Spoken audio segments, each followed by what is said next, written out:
참나는 있는가 없는가? 무아와 열애장의 진실. 등장인물 중년의 덕이 높은 스승과 스승문화의 지혜로운 여제자. 어느 가을 풍광이 빼어난 사찰의 정자에서 차를 마시면서 자유롭게 대화 중이다. 찬물 끓는 소리, 잔이 놓인다. 스승님, 수행을 하다 보니 이상한 현상을 종종 만나게 됩니다.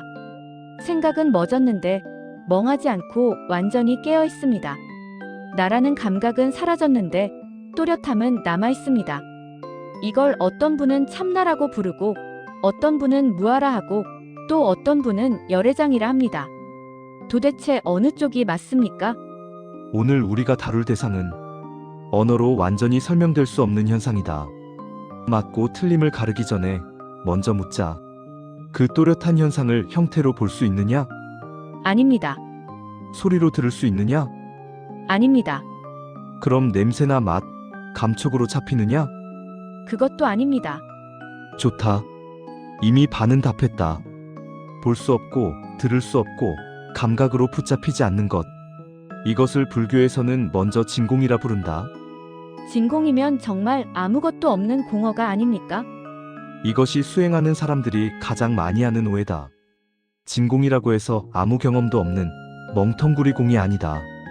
생각해보아라.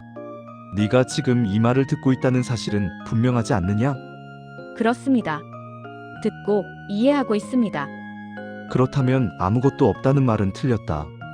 다만 독자적으로 존재하는 실체로서의 무엇이 없을 뿐이다.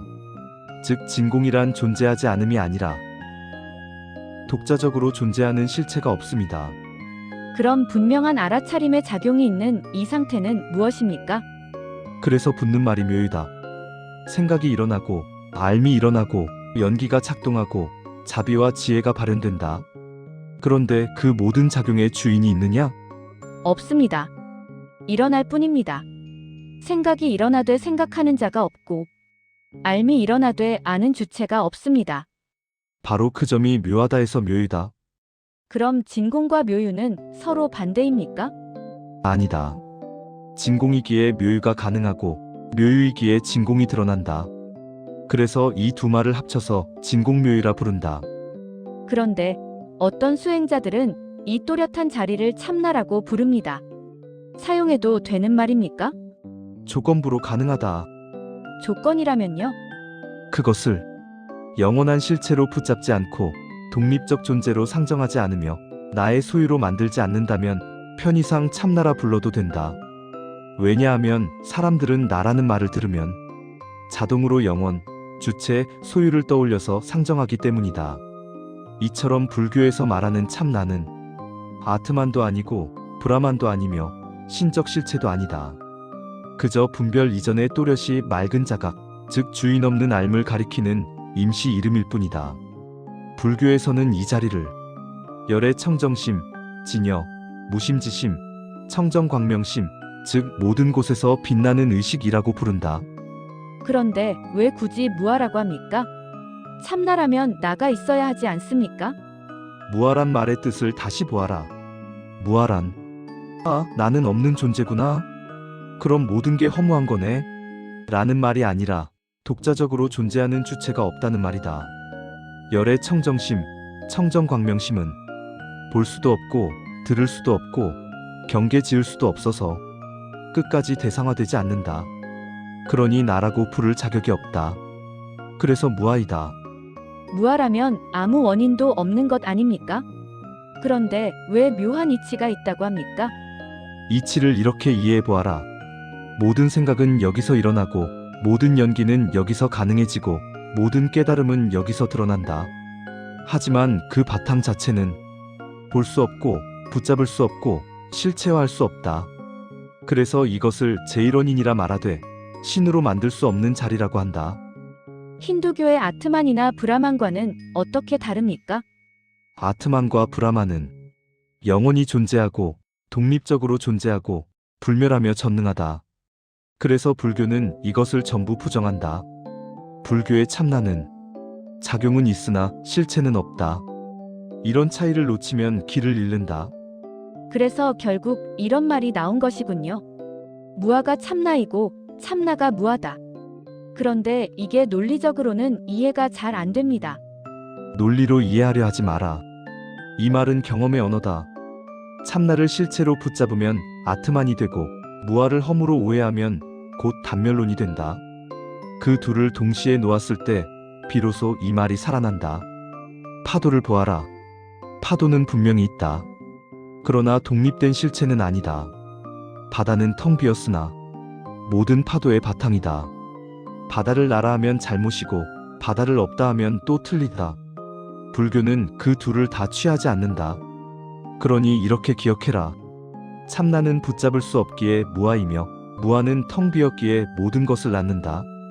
깨닫고 보면 무아가 참나이고 참나가 무아다. 스승님, 오늘 차 맛이 좀 다르네요. 그거야 마시는 나가 사라졌으니까. 그렇지. 차 한 잔을 모두 마신 후에 스승이 입을 다시 열었다.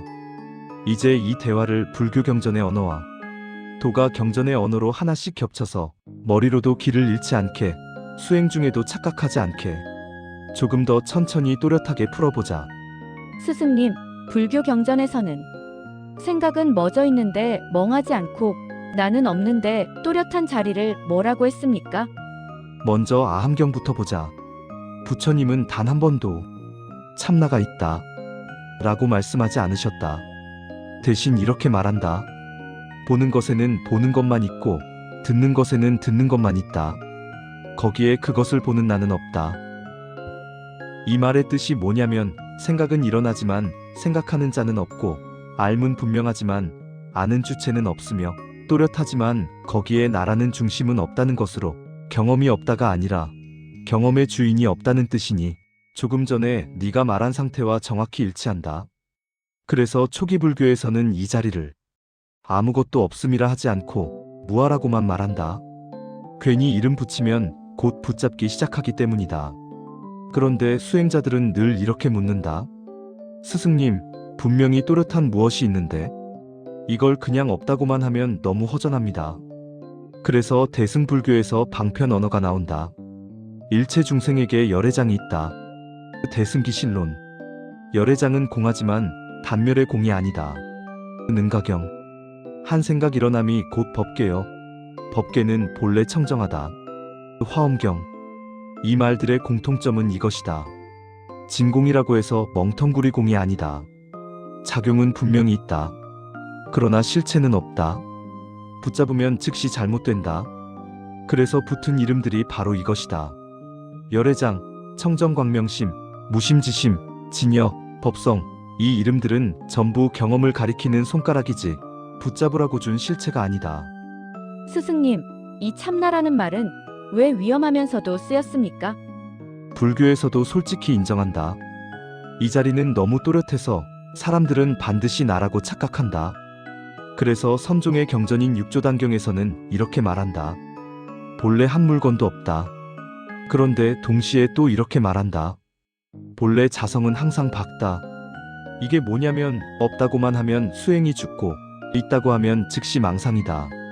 그래서 선사들은 일부러 위험한 말을 쓴다. 이것이 바로 참난이라. 그 순간 제자가 붙잡는지 안 붙잡는지를 보려고 말이다. 제자가 이 말을 붙잡으면 바로 몽둥이 맞는다. 그러면 스승님, 도가는 이 자리를 어떻게 말했습니까? 이제 도가로 가보자. 놀랍게도 표현만 다를 뿐 가리키는 자리는 같다. 노자 도덕경 1장에서는 무는 천지의 시작이고 유는 만물의 어머니다라고 했는데 이 말은 불교식으로 하면 딱 이거다. 무는 진공이고 유는 묘유지. 그리고 노자는 단호하게 말한다.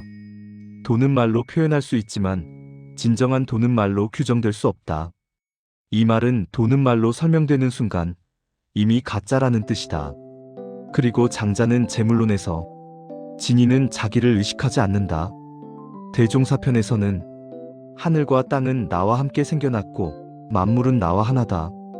여기서 나는 사람들이 말하는 개인자아가 아니다. 경계가 사라진 알아차림 상태다. 그래서 장자는 이런 말을 한다. 아는 자도 없고 아는 바도 없다. 이것은 완벽한 무아이면서 묘유임을 설명한 말이다. 스승님, 불교와 도가가 모두 경계한 내용은 무엇입니까? 둘 다 이것을 영원한 진짜 나로 착각하거나 우주의 본체로 만들거나 신으로 만드는 것을 극도로 경계하였다. 왜요? 이렇게 하는 순간 분별이 다시 주인이 되기 때문이다. 불교는 그걸 상견이라고 부르고 도가는 그걸 상도라고 부른다. 그래서 둘 다 이렇게 말한다. 이 자리는 쓰되 머물지 마라.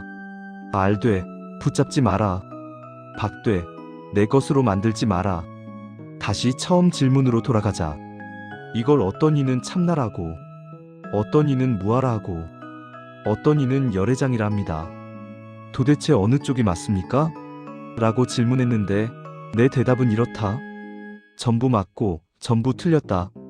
경험으로 쓰면 전부 맞고 개념으로 붙잡으면 전부 틀린다. 그래서 스승들이 마지막에 이렇게 말한다. 이 자리는 설명되기 전에 이미 드러나 있고 붙잡는 순간 이미 멀어졌다. 이 자리는 이름 붙이기 전에는 늘 작동하고 붙잡는 순간 즉시 사라진다. 그래서 무아라 하고 허무가 아니기에 묘이라 하며 방편으로는 참나라 부른다. 스승님, 차 한 잔 더 따를까요? 응, 고맙구나. 너도 같이 마시자꾸나.